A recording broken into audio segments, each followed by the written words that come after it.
lenjabulo esinayo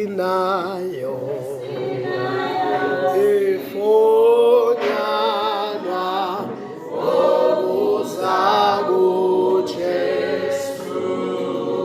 lenjabulo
Baba siyakubonga uNkulunkulu wethu ongcwele sisangene encwadini yesambulo baba wethu ongcwele othe kuyisibusiso ukuyazi nokuyiqonda futhi kuyisibusiso baba wethu onamandla siyalibonga igama lakho siyakubonga uNkulunkulu wethu ongcwele sibonga ngoba wena uyavela kaningi empilweni yethu sibonga baba ukusiqondisa nokusifundisa ngayo nokusenza ukuba siyazi ngokusimbulela ngomoya wakho ingcwele siyabonga baba egameni lika Jesu Kristu inkosi edumisekayo yaphezulu amen.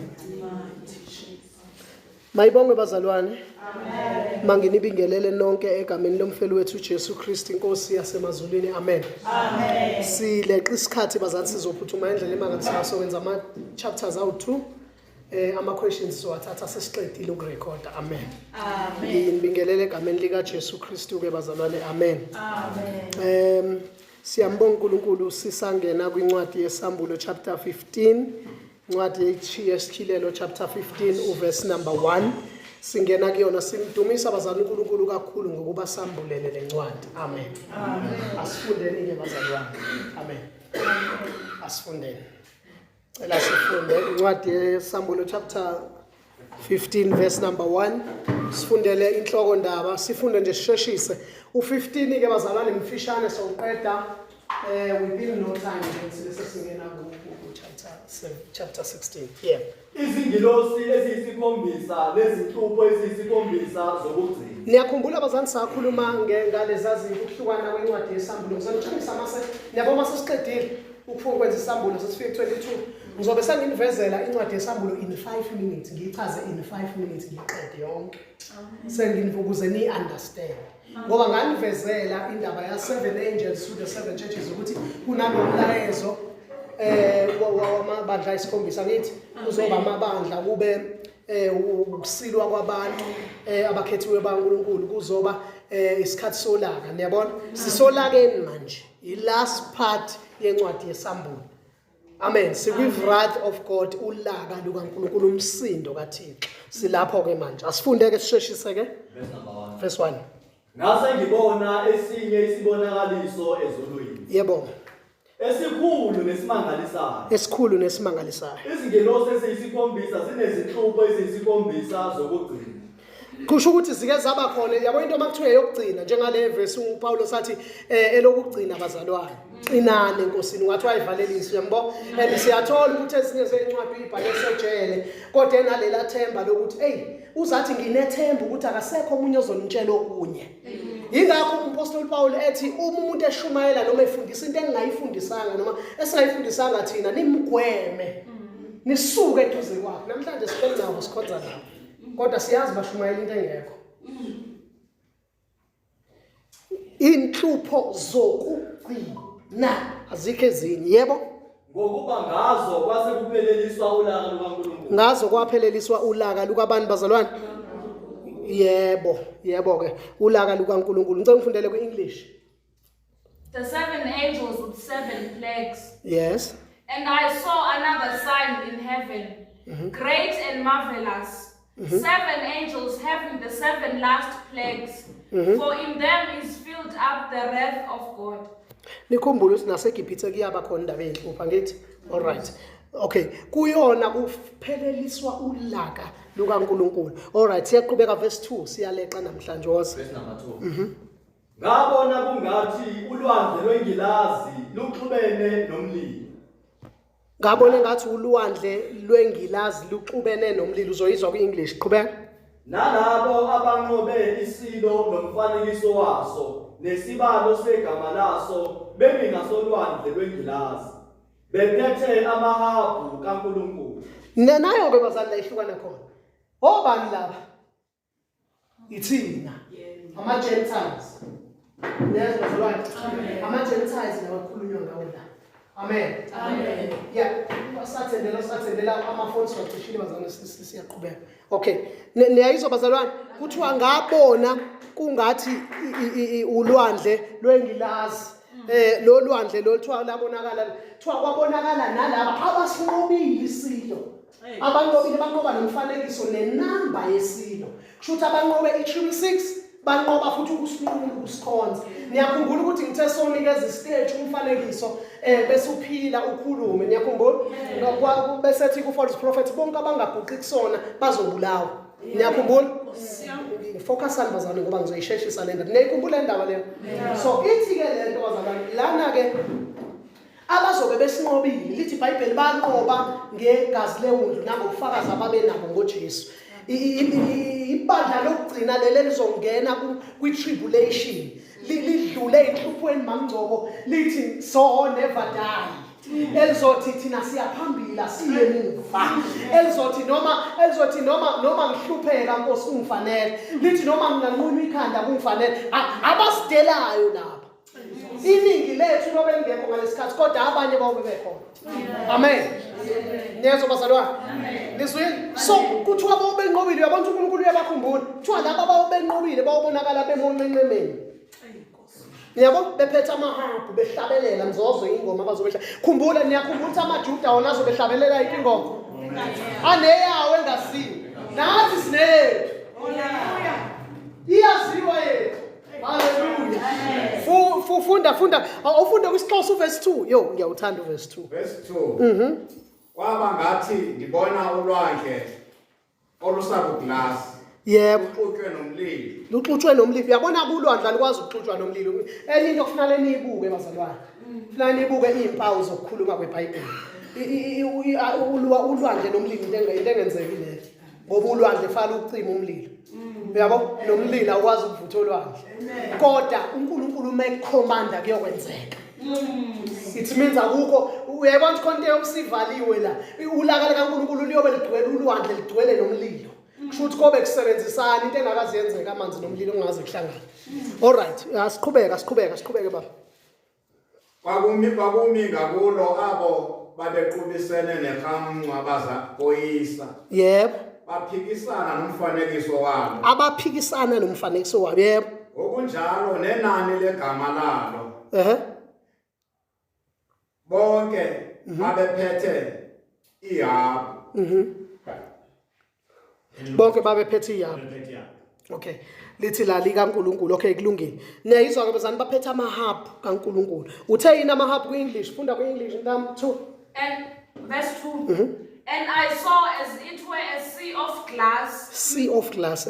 Mingled with fire.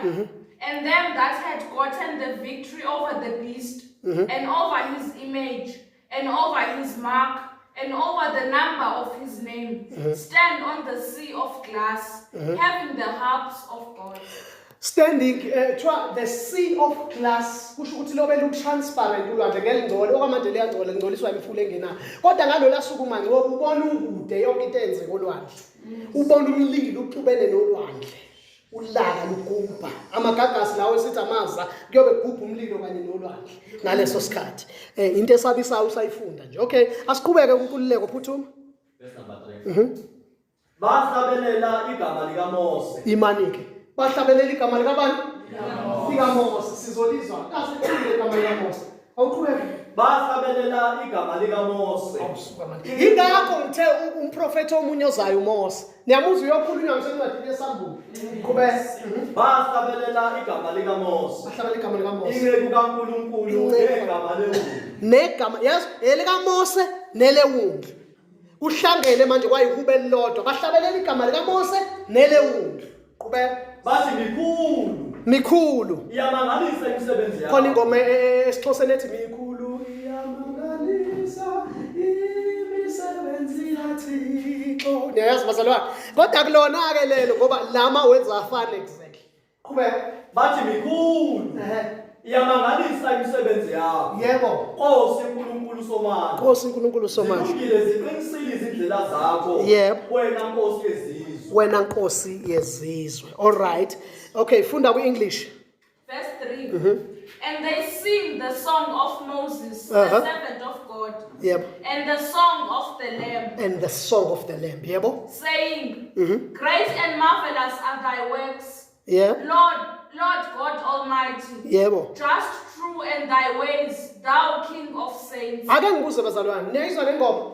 Ifika incoma uThixo bese iphinde ithi nokuhlulela kwakhe. Ngubani ke ningezocula ngokuhlulela? Akekho. Ama-gospel athi sithathelwe umhlaba. Akhuluma nje ngokuthi izibusiso ziphezu kwami, ingalo yakhe angazibe ngingumavula kuva. Akekho ukhuluma nge-judgment, akuculwa ngaleyo. Kodwa la sobe sicula sihlangene. Sisho ukuthi kuhle kodwa futhi sekukubi nje ngoba usuyahlulela. Amen. So bazalwane niyayibona igospel uthi njani? Igospel akubona ubumnandi kuphela manje. Akulona izwe elithambile. Igospel izwe lithi lithambile kodwa lithi bhasobhani ngayo esihogweni. Ukuze ukukhuleka kungabi ithuba enyameni. Qhubekani, qhubeka mntama. Uqedile?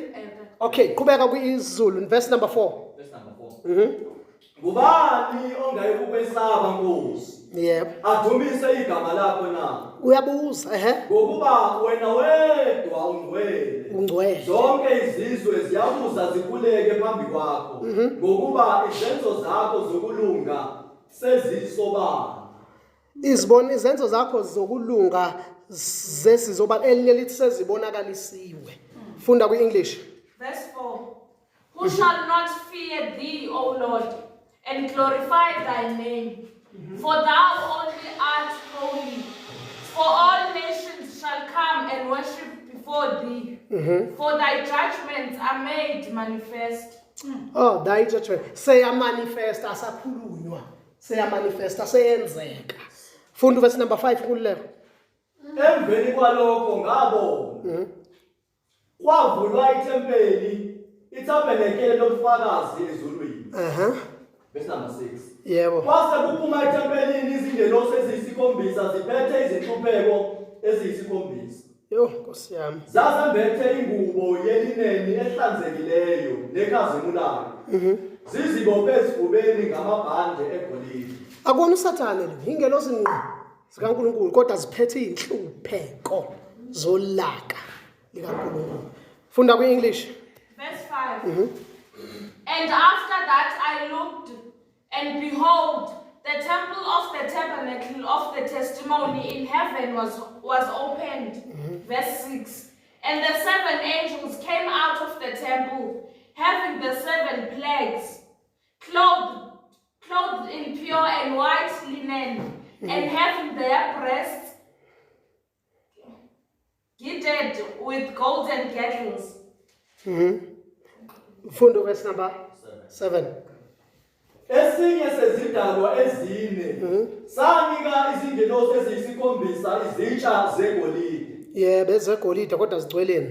Zidwele ulaka lukaNkulunkulu ophilayo kuze kube phakade naphakade. Uyena lo besithi unothando ade simshumayela uyena lo oyobe solilakeni olumangalisayo.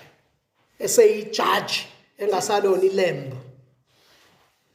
Obe ngasasho uthi wazani nina lonke nikhathelene nsi. Ingakho manje basishumayela musu ngizalwa usukuphakama nje basishumayela. Phenduka. Makufanele uphenduke every day mamshabalala phenduka every day. Makufanele ufanele ingane ephoqeka manje iphinde ikhale manje iphinde ijabule manje. Iba njalo musu ukupenza, musu ukuphakama. Kodwa isikhathi esizayo singasaphenduka. Naye bazalwane uyabona njengamanje usehleli kwiseat mamgcobo yokuba umthetheleli, yokuba umelusi omuhle. Kodwa mayibuya uzobe behleli kwisithi yokuba yijaji, yokuba umgwebo omkhulu. Ithi ngoba uyeza umgwebo omkhulu. Amen. Abantu bonke boyibona. Yebo sekube ngamnandi. Woba usibuthi uyena lo nothando njoba ibuthi ngomshaka ukuthi wobe sekuphi. Ngoba okwamanje uvuleleke ipage lothando. Njengesandla esinendawo emhlophe nemnyama. Namhlanje usathe uyakubuka nje uhlizwa indlo athi hayi kodwa ngizomthethelela ngizomlandela kuzobe sekufeni. Once wafika ekseni avana akushintshela athi hayi kayizona uzidlileke watamasa usemhlabeni thatha nanku umvuzo. Amen. Amen. Siyaqeda nkululeko uqhubeka. Verse number 8. Verse number 8. Ithempeli ladwala intuthu ivela enkazimulweni kaNkulunkulu nasemandleni akhe. Yebo nasemandleni akhe he. Akekho owayengangena ethempelini zingakapheleli izinhlupheko eziyisikhombisa zezingelosi eziyisikhombisa. Yezwa ke akuzange kwazi kusho ungena ethempelini. Yabona ukuthi injani? Angicabanga bazana uNkulunkulu makuthukuthela ungangeni imoto ethempelini. Ngakwazi ungena lutho. Bonke babe ngaphandle. Kuthiwa lindani ngoba ongenayo uzofa. Kufanele kuze kuphelele le inhlupheko. uNkulunkulu bazana ukuthi niyabona ukuthi izinto bazana esizenzayo nento ezenziwa yizwe ziloke zimcanulo Thixo kancane. Kodwa uyazibekezelela. Kodwa kuzofika nawe ma khona la kufika khona ingane uzwidiso umuntu asayo la yakho. Nothixo uzofika lapho. Ingakho ke babantu bekhuluma into ebhedayo nengekho babumbethu bebethi uma sifa futhi sibuyela ke sadalwa uyena ngeke asilahle. Ubani uzobalahla ke bebhekile.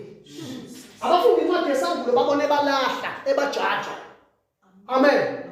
Siyabonga uNkulunkulu kakhulu. Iphela la bazana uchapter 15 funda mntanami verse 7 and 8. Sibonga uNkulunkulu. Verse 7. Yebo. And one of the four beasts gave unto the 7 angels 7 golden vials full of the wrath of God, who liveth forever and ever. Who liveth forever and ever. Uye lo ophilinga unaphakade. Verse 8. Verse 8. And the temple was filled with smoke from the glory of God and from his power. And no man was able to enter into the temple till the 7 plagues of the 7 angels were fulfilled. Ikoni ngubo engapheliyo wathiwa